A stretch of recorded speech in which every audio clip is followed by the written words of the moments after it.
من عرب ومن عجم یا اکرم الخلق مالی من الوذ به سواک عند حلول الحادث العممی۔ یہ غازی، یہ تیرے پر اسرار بندے بخشا ہے جنہیں تو نے ذوق خدائی، دو نیم ان کی ٹھوکر سے دریا و صحرا، سمٹ کر پہاڑ ان کی ہیبت سے رائی، دو عالم سے کرتی ہے بیگانہ دل کو، عجب چیز ہے لذت آشنائی۔ شہادت ہے مطلوب و مقصود مومن، نہ مال غنیمت نہ کشور کشائی، اللہ سے کرے دور تو تعلیم بھی فتنہ، املاک بھی اولاد بھی جاگیر بھی فتنہ، نا حق کے لیے اٹھے تو شمشیر بھی فتنہ، شمشیر تو کیا نعرہ تکبیر بھی فتنہ۔ حمد و صلات کے بعد انتہائی عزت و احترام کے لائق دوست احباب بزرگوں، آج کا جمعۃ المبارک جس پر میں نے سورۃ التوبہ شریف کی انتہائی خوبصورت آیت مبارکہ آیت نمبر 24 تلاوت کرنے کا شرف حاصل کیا ہے، جس کے اندر خالق کائنات، رازق کائنات، مالک ارض و سما انسان کو زندگی گزارنے کا ایک ڈھنگ اور طریقہ ارشاد فرما رہا ہے،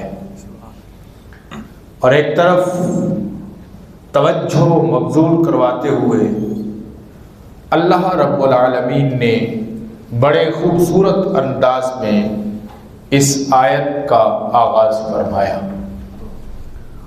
لفظ قل سے اس آیت کا آغاز فرمایا اور ارشاد فرمایا، قل ان کان آباؤکم و ابناؤکم و اخوانکم و ازواجکم و عشیرتکم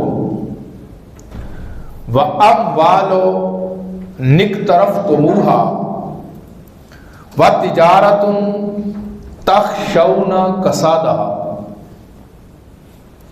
احب الیکم من اللہ و رسولہ و جہاد فی سبیلہ۔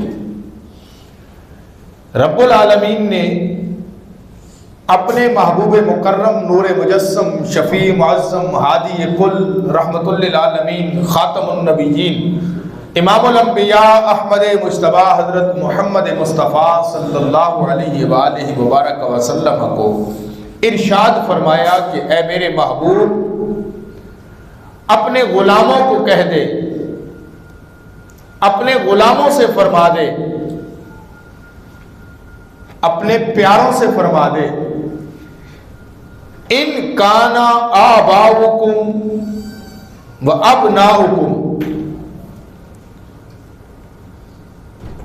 کہ اگر تمہارے ماں باپ، تمہاری آل اولاد، و اخوانکم، تمہارے بھائی، و ازواجکم، تمہاری بیویاں، و عشیرتکم، تمہارے رشتہ دار، و اموال اقترفتموہا، تمہارے یہ کمائے ہوئے مال، و تجارت تخشون کسادہا، تمہاری وہ تجارتیں، وہ کاروبار جن کے خسارے کا، مندے کا تمہیں خوف رہتا ہے، اللہ نے یہ ساری رشتے اور سارے کام گنوا کر آگے ارشاد فرمایا، اگر احب الیکم من اللہ و رسولہ، اللہ اور اس کے رسول سے زیادہ تمہیں محبوب ہو گئے،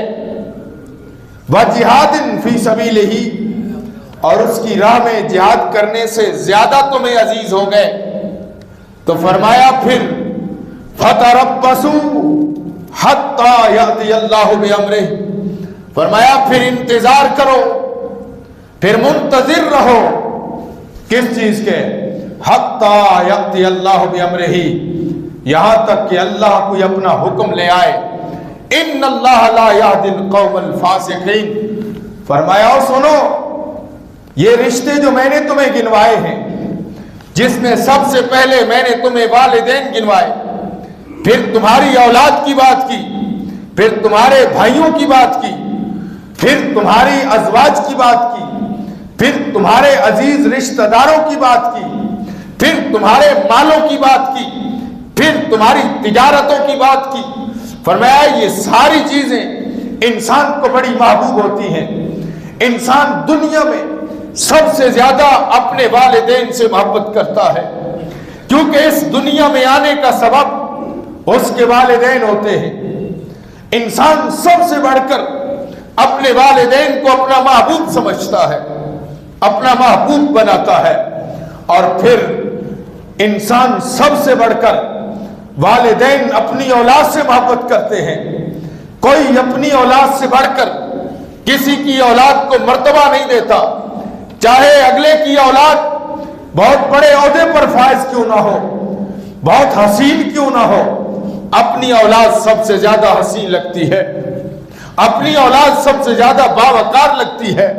والدین کو اپنی اولاد سے محبت ہوتی ہے، اور پھر انسان کو اپنے خاندان میں اپنے بھائیوں سے سب سے زیادہ محبت ہوتی ہے، اپنے بھائیوں کا وہ بڑا خیال کرتا ہے۔ فرمایا چوتھے نمبر پر وَأَزْوَاجُكُمْ، انسان کو سب سے زیادہ محبت اپنی ازواج سے ہوتی ہے، اپنی زوجہ سے ہوتی ہے۔ ساری دن رات وہ ایک محنت کر کے اپنے آل اولاد کے لیے کماتا ہے، اہل و عیال کے لیے کماتا پھرتا ہے، اور پھر انسان کو سب سے زیادہ محبت اپنے عزیز و اقارب سے ہوتی ہے، اپنے رشتہ داروں سے ہوتی ہے، اپنے قریبیوں سے ہوتی ہے۔ اللہ نے ان کا بھی ذکر فرما دیا۔ اور پھر انسان جو دولت کماتا ہے، دن رات ایک کرتا ہے، دن رات خرچ کرتا ہے، دن رات صرف کرتا ہے، لگاتار محنت کرتا ہے، اپنے آپ کو تھکاتا ہے، نہ سردی کا خیال کرتا ہے، نہ گرمی کی فکر کرتا ہے، نہ رات دیکھتا ہے، نہ دن دیکھتا ہے، نہ اپنی نیند دیکھتا ہے۔ 24 گھنٹوں میں سے بعض اوقات 3 گھنٹے صرف سوتا ہے، باقی سارے گھنٹے، باقی سارے ٹائم وہ ڈیوٹی کرتا ہے، مال کمانے کے پیچھے پڑا رہتا ہے، دولت کمانے کے لیے لگا رہتا ہے۔ فرمایا وَأَمْوَالٌ اقْتَرَفْتُمُوهَا، فرمایا او ایمان والو سنو، یہ تمہارے مال جو تم نے حلال طریقے سے بھی بے شک کمائے ہیں، یہ جو جمع کیا ہوا مال ہے یہ بھی تمہیں بڑا عزیز ہے۔ اور پھر فرمایا وَتِجَارَةٌ تَخْشَوْنَ كَسَادَهَا، سنو وہ تجارت، وہ کاروبار جس کے لیے تم ہر وقت پریشان رہتے ہو، کہیں نقصان نہ ہو جائے، کہیں مندہ نہ ہو جائے، کہیں خسارہ نہ ہو جائے، کہیں میرے کاروبار میں کمی نہ ہو جائے، کہیں مجھے فلاں جگہ سے نقصان نہ ہو جائے، میرے ساتھ فراڈ نہ ہو جائے۔ تم جس کے لیے ہزار جتن کرتے ہو کہ کہیں میرا کاروبار نقصان کا شکار نہ ہو، میرے کاروبار میں خسارہ نہ ہو، فرمایا سنو یہ سارے رشتے، یہ سارے ناطے، یہ سارے کاروبار، یہ سارے اموال تمہیں محبوب ہیں، ہونے چاہیے، تمہیں ان سے محبت ہونی چاہیے، لیکن سنو لا یؤمن احدکم حتی اکون احب الیہ من والدہ وولدہ والناس اجمعین۔ لوگو اگر کامل ایمان چاہتے ہو، ایمان کی تکمیل چاہتے ہو، اگر ایمان کو پھلتا پھولتا دیکھنا چاہتے ہو، ایمان کو پروان چڑھانا چاہتے ہو، تو فرمایا پھر تمہیں اس مال کی محبت میں ایمان مکمل نہیں ملے گا، ایمان مکمل مصطفیٰ کی محبت میں ملے گا، رب کی محبت میں ملے گا۔ فرمایا احب الیکم من اللہ ورسولہ وجہاد فی سبیلہ، فرمایا لوگوں اگر یہ مال، یہ آل اولاد، یہ رشتہ دار، یہ سارے رشتے ناتے جو ہم نے تمہیں گنوا دیے ہیں، فرمایا یہ اگر تمہیں اللہ اور اس کے رسول سے زیادہ محبوب ہو گئے، اللہ اور اس کے رسول سے تمہیں اللہ اور اس کے رسول سے محبوب ہو گئے، اللہ اور اس کے رسول سے عزیز ہو گئے، اللہ اور اس کے رسول سے پیارے ہو گئے، اللہ اور اس کے رسول سے آگے آ گئے، تو فرمایا پھر فتربصوا، پھر انتظار کرو، حتی یأتی اللہ بأمرہ۔ ہاں لوگوں، آج کتنے کروڑا مسلمان ہیں، 57 اسلامی ممالک ہیں، کتنی اسلامی کنٹریز ہیں، لیکن مسلمان جگہ بجگہ ذلیل ہوتا پھر رہا ہے، مسلمان جگہ جگہ رسوا ہوتا پھر رہا ہے۔ وجہ کیا ہے؟ ایٹمی پاور بھی پاس ہے، ایٹمی طاقت بھی ہے، دنیا کی مضبوط ترین فوج بھی موجود ہو، 57 اسلامی ممالک بھی ہوں، وجہ کیا ہے کہ آج ذلت و رسوائی اس کا مقدر بنا ہوا ہے۔ آج فلسطین کے وہ لاچار مسلمان انتظار میں بیٹھے ہوں، ایک مسلمان ملک کے کان پہ جوں نہ رینگ رہی ہو، کسی حکمران کو یہ جرت نہ ہو کہ وہ حرام زادہ، وہ اس دنیا کا گندہ ترین ملک اسرائیل جیسا بدماش، وہ امریکہ جس کی سپورٹ کرنے کا اعلان کر دیتا ہے، لیکن 57 اسلامی ممالک ہونے کے باوجود بھی کوئی مسلمان اٹھ کے سامنے نہیں آتا ہے۔ یہ بات کیا ہے؟ وجہ یہ ہے کہ ہمارے لیے ہماری آل اولاد پہلے آ گئی ہے، ہمارے لیے ہمارے اموال پہلے آ گئے ہیں، ہمارے حکمران تو یہ کہنے پر مجبور ہو جاتے ہیں ہماری معاشرت خراب ہو جائے گی، ہماری معیشت تباہ ہو جائے گی۔ ارے تم نے اس معیشت کو کیا کرنا ہے جس معیشت میں سے مصطفیٰ نکل جائے؟ اس معاشرت کو کیا کرنا ہے جس معاشرت سے مسلمان نکل جائے، جس معاشرت سے مصطفیٰ کی ذات نکل جائے، رب کی ذات نکل جائے۔ ہاں ایمان والو، آؤ ایمان کی بات تو یہ ہے کہ 313 لوگ ہوتے ہیں بدر کے مقام پر، انہوں نے اس آیت پر عمل کیا، اولادیں بھی پیچھے چھوڑ دی، مال بھی پیچھے چھوڑ دیے، بلکہ کون نہیں جانتا ایک طرف بھانجا کھڑا ہے جس کو دنیا فاروق اعظم کے نام سے یاد کرتی ہے، کافروں کی صف میں ایک ماموں کھڑا ہے، تلوار سے سر قلم کر کے اعلان کرتے ہیں لوگوں میرے لیے رشتہ ناتا بعد میں ہے، مصطفیٰ کی ذات پہلے ہے، مصطفیٰ کی ذات پہلے ہے۔ آل ایمان فرمایا قل ان کان آباؤکم و ابناؤکم و اخوانکم و ازواجکم و عشیرتکم و اموال اقترفتموها و تجارت تخشون کسادها۔ فرمایا یہ ساری چیزیں تمہیں اس بات پر مجبور نہ کر دیں، اسی لیے آج سے کئی سال پہلے علامہ محمد اقبال رحمت اللہ علیہ پیٹے تھے، اخوت اس کو کہتے ہیں، چبھے کانٹا جو کابل میں ہندوستان کا ہر پیر و جواں بیتاب ہو جائے۔ یہ مسلمان کی شان تھی، یہ مسلمان کی عظمت تھی کہ 2 نیم ان کی ٹھوکر سے صحرا و دریا، سمٹ کر پہاڑ ان کی ہیبت سے رائی، 2 عالم سے کرتی ہے بیگانہ دل کو، عجب چیز ہے لذت آشنائی۔ کیا فائدہ ہماری اس نماز کا، کیا فائدہ ہماری اس زکوٰۃ کا، کیا فائدہ ہمارے ان سجدوں کا، کیا فائدہ ہمارے ان روزوں کا کہ ہم صرف مسجد میں چھپ کر ہم توحید پرست ہو گئے۔ اقبال نے اسی لیے کہا اللہ سے کرے دور تو تعلیم بھی فتنہ، اللہ سے کرے دور تو تعلیم بھی فتنہ، املاک بھی اولاد بھی جاگیر بھی فتنہ، املاک بھی اولاد بھی جاگیر بھی فتنہ۔ اور پھر اگلی بات تو فرمایا نہ حق کے لیے اٹھے تو شمشیر بھی فتنہ، شمشیر تو کیا نعرہ تکبیر بھی فتنہ۔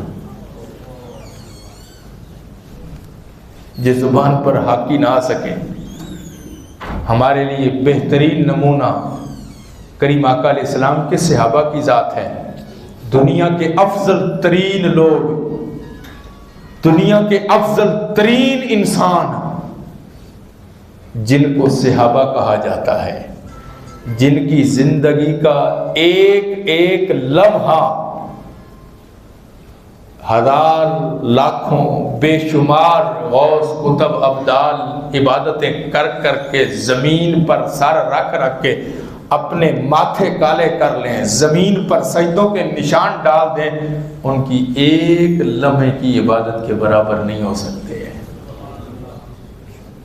انہوں نے اپنی اس محبت کا پرچار کس طرح کیا، اس آیت کا عملی نمونہ کس طرح بنے۔ جب بدر کے قیدی لائے گئے تو کریم آقا علیہ الصلوۃ والسلام نے مشورہ فرمایا، حضور نے مشورہ فرمایا کہ بتاؤ ان قیدیوں کے ساتھ کیا کیا جائے۔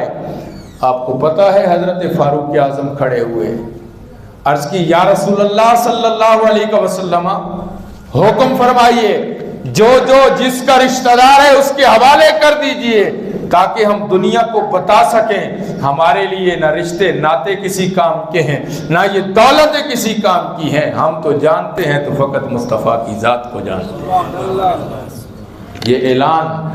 یہ اعلان اس بات کے عکاس تھا، لوگوں یہ ساری چیزیں ہیج ہیں، یہ ساری چیزیں کم ہیں۔ اب آپ نبی پاک صلی اللہ علیہ وسلم نے بھی اس محبت کا پھر کیا خوبصورت صلہ عطا فرمایا۔ مکہ جب فتح ہوا تو آقا علیہ الصلوۃ والسلام اونٹنی پر سوار تھے، تو اس اونٹنی پر حضور نبی اکرم صلی اللہ علیہ وسلم کے پیچھے ایک بچہ بیٹھا ہوا تھا۔ وہ بچہ نہ تو قریشی سرداروں کا بچہ تھا، نہ ہی وہ کسی عرب کے سردار کا بچہ تھا، نہ ہی وہ کسی حاکم کا بچہ تھا، بلکہ وہ ایک غلام کا بیٹا حضرت زید بن حارثہ کا بیٹا اسامہ بن زید ہے۔ آقا علیہ الصلوۃ والسلام کی اونٹنی کے پیچھے، حضور کے پیچھے اونٹنی پہ سوار ہے، اور آقا علیہ الصلوۃ والسلام یوں عاجزی اور انکساری کا پیکر بنے ہوئے ہیں، کیونکہ بغیر جنگ کے مکہ فتح ہو رہا تھا، اور صلح حدیبیہ کے ٹھیک 2 سال بعد مکہ فتح ہو رہا تھا۔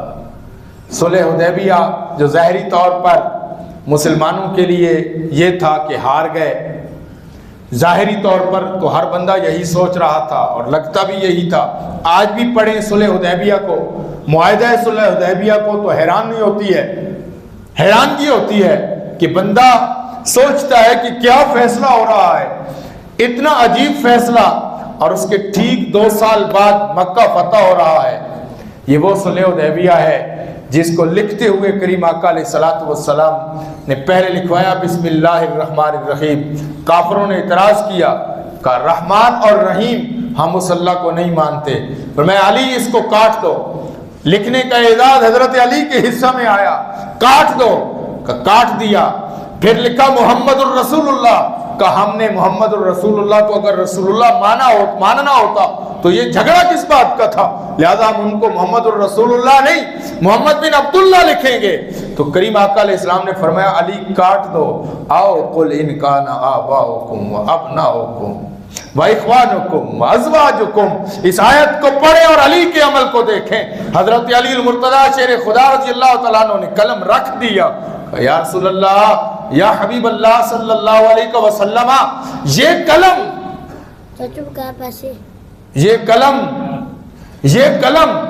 جو میں لکھ رہا تھا محمد کریم علیہ الصلوۃ والسلام کا نام، عرض کی یا رسول اللہ اس قلم سے علی اب یہ نام نہیں مٹائے گا، اس لیے کہ علی اس کو خلاف ادب تسلیم کرتا ہے۔ یہ محبت کا عالم ہے۔ لوگوں جب اتنا محبوب ہو جائے اللہ اور اس کے رسول کا نام، جب اتنا محبوب ہو جائے نبی پاک کا نام، پھر کیا چیز ہے کہ اس کو زمانہ قید کر لے۔ پھر اکیلا علی جا کر خیبر کے قلعے کو اکھاڑ کے پھینک دیتا ہے۔ یہ طاقت جسمانی طاقت نہیں ہے۔ کوئی کہے کہ جسمانی طاقت ہے، اس کو جسمانی طاقت نہیں بولتے۔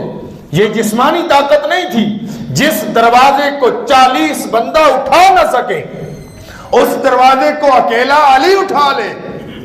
یہ اس بات کی دلیل ہے لوگوں، جو محمد مصطفیٰ کے نام پہ بک جاتا ہے پھر رب اسے اپنا محبوب بنا لیتا ہے۔ سبحان اللہ۔ تو اس لیے فرمایا قل ان کان آباؤکم۔ حضرت اسامہ بن زید رضی اللہ تعالیٰ عنہ حضور کے پیچھے بیٹھے اچھل رہے تھے، آقا علیہ السلام نے انہیں اچھلنے سے منع فرمایا۔ پھر وہ خوشی سے اچھل پڑتے تھے. کریم آقا علیہ الصلوۃ والسلام نے پھر اچھلنے سے منع فرمایا، لیکن آخر پر اجازت عطا فرما دی. فرمایا تجھے اجازت ہے. حضرت جب کعبہ ہو گیا فتح، سارے جلیل القدر لوگ کھڑے ہوئے ہیں.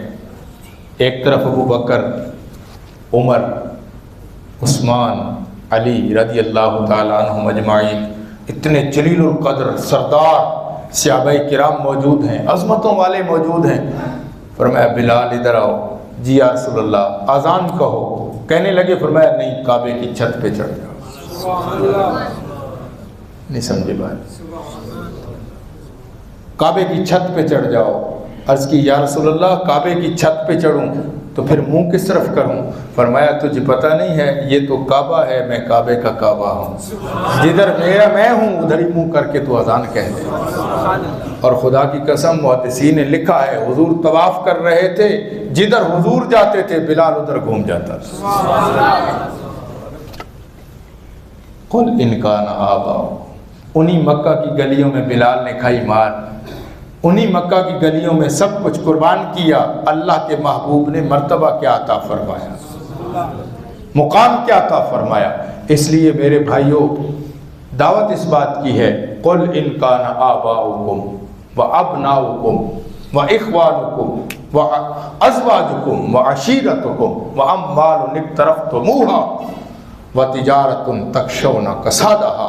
فرمایا یہ ساری چیزیں تمہارے والدین، تمہاری اولاد، تمہارے بھائی، تمہاری ازواج، تمہارے خاندان، تمہارے رشتہ دار، تمہارے اموال، تمہاری تجارتیں، یہ سب ٹھیک ہیں. ان سے محبت کرنا منع نہیں ہے، ان سے محبت کرنا منع نہیں ہے.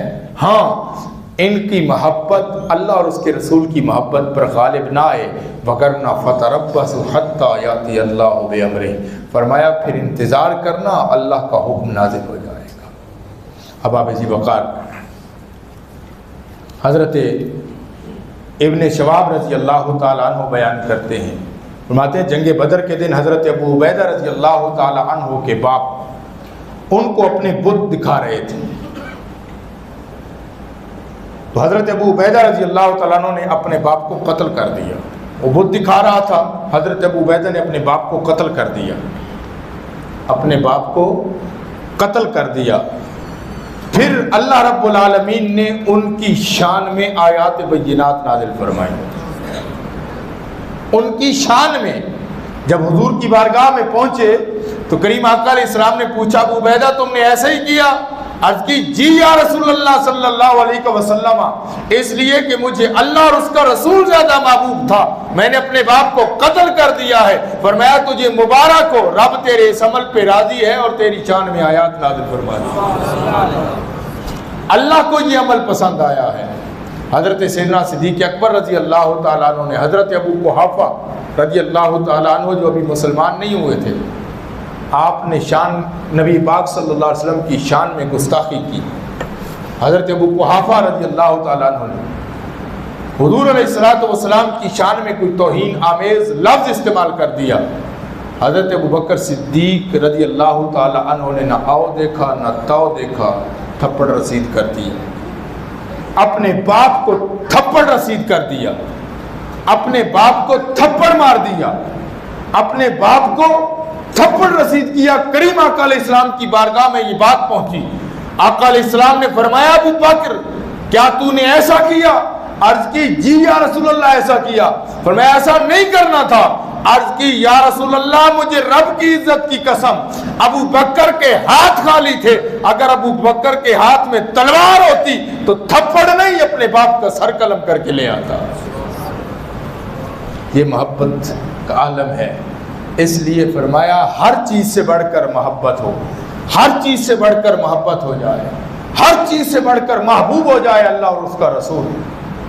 تو جب اللہ اور اس کا رسول ہر چیز سے محبوب ہو جائے گا پھر وجہاد فی سبیلہ، اور اس کی راہ میں جہاد کرنے سے بندہ کترائے گا نہیں. پھر فلسطین کے لوگ ہمارے انتظار میں نہیں بیٹھیں گے، پھر ان کو ضرورت نہیں پڑے گی ہمیں صدا دینے کی. جب غیرت ایمانی جوش مارے گی، جب جرت ایمانی جوش مارے گی، تو پھر انسان مسلمان ان کی مدد کے لیے خود بخود پہنچ جائیں۔ سندھ کی سرزمین سے ایک عورت صدا دے، عرب سے محمد بن قاسم چل کے آ جاتا ہے۔ آج قبلہ اول آواز دے رہا ہے۔